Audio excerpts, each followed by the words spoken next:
Hi folks, Sphinx here. In this video I'm going to talk about something I made. It's my prayer beads. Here they are. It's actually relatively short, shorter than I thought it would be, but I'll explain it. I don't know if I can show it that well, but it's a pendant of the god, and then I have green beads. The way that I plan to pray and the way that I worship the god and the goddess is the allegory of the cycles of the earth and the moon and the sun. So the green represents all biomatter on earth, and they are separated with gold beads. So that represents the sun, because the god represents the sun to me, is with the cycles of the Sabbats, and that kind of connects with the cycles of his life. At the other end I have a goddess symbol, one of them, you know, it's with the spiral on her womb. And then I have brown beads, which represents all of the elements on earth, non-living matter. And then they're separated with silver beads, which represents the moon. The moon represents femininity to me because it coincides with women's cycles. And then I have different colors: green, blue, purple, red, and yellow, and that represents the elements.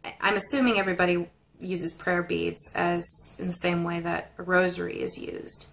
I've yet to make prayers.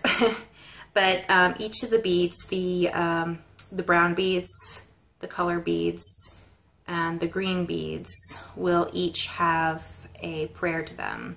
So the god will have prayers recognizing his connection with all biomatter and the cycles of the sun. The goddess, all of the beads will have a prayer about her fertility of the earth, all non-living things on earth, and then her connection with the moon and the cycles of the moon. And then each color bead will have a prayer about that specific element. Like I said, pretty short from some of the prayer beads that I've seen. Found these nice little pendants on Etsy. The beads, with the exception of the colorful ones, I got those all at Joann Fabrics, and I've got the string and the colorful beads at Michael's. And this was so difficult to do. It was really hard to tie, I did the goddess pendant last, to tie the goddess pendant close to the beads. It was a huge chore. So my plan for the beads is I want to carry them around and use them when I feel like I need to. I also kind of want to set a time of day where I do go through the prayers, but I also would like to have them available for times where I feel like I need to relax, I guess. And I'm very bad at meditation. I can't really turn off my brain in such a sense where I'm thinking about all these mundane things. So what really helps me is to like chant or, you know, speak verses. It's almost like it takes care of the left side of the brain. Actually, left side and right side is a misnomer, but it's kind of like, you know, an analogy for the more logical side of your brain, the more creative side of your brain. So I think that saying the prayers will kind of take care of those mundane things that the brain calls for, and kind of connects more with the spiritual side of the brain, and therefore I could, you know, perhaps meditate. So that's my plan for these. I also wanted to show a couple things I got. This is a rough moonstone, and I'm actually a little disappointed by this. I got it on Etsy. It doesn't show its luster quite as much as I was hoping. I know that they have to be manipulated in such a way to exploit that luster. I was hoping I'd get a little more. It's kind of at the top. I doubt you could kind of see that beautiful luster, but I love moonstone, and I want it to have a rough chunk of it.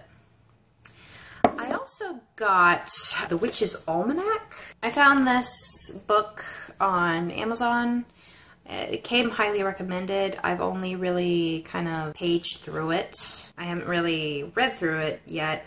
It's not exactly what I expected, I guess, but I'll have to look through it and see what I think. One thing I thought was really odd about it is it cited George Takei's birthday. And I'm like, well, what does he have to do with witchcraft and the occult and things of that nature? He was just an actor. He's a cool guy as far as I see. I'm not a Star Trek fan, but I just thought it was weird. I said I was going to do in my next video, in the previous video, that I was going to do a review on some of the books I had and some of the books I read that I don't have, but I really want to get through Witchcraft Today by Gerald Gardner, and it is such a chore. I really don't like the book, but I feel like it's important to read, and I guess, you know, once I'm actually finished with it, I think I have like 30 pages left or so, and I'll give a review on that, as well as all the other books. Another thing, which is really cool, is last Friday I went to a pagan social meetup. I was really nervous, but it turned out pretty cool. There I met a lovely woman, a Wiccan high priestess of a non-traditional coven. She and her husband were just extremely delightful. Pretty much everybody that I talked to was, actually.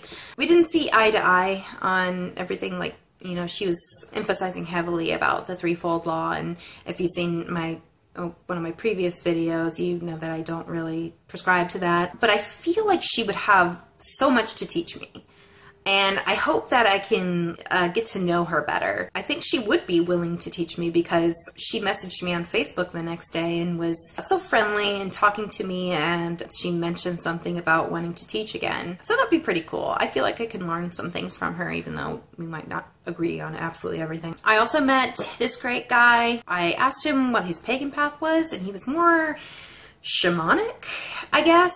He didn't really have a set path or anything, but brilliant guy. A lot of fun to talk to, and I could learn a lot from that guy too. You know, the people I met were really nice. I hope to go back next month, and I kind of want to bring my boyfriend with me, because, you know, I was worried that it would be a little too religious for his taste, and I don't know if I talked about it before, but he's kind of anti-religion, but it actually turned out to be very social, just completely social, and I'm the only one that brought up religion, because I just wanted to know about other people's paths, but they were more interested in just socializing. So I'm hoping my boyfriend will want to go next time. So I'm hoping that, you know, I made new friends. I really need to make new friends. If I buckle down and I finish Witchcraft Today, which shouldn't be much of a problem because I don't have much to go. Actually, you know, 30 pages of his book, and I think there's about 30 pages of people that are writing about him, including Ronald Hutton. So once I finally get through that book, I will do some reviews on some books that I have read. I'll talk about the books I have, and then talk about, you know, the books that I remember reading, like from the library. Okay,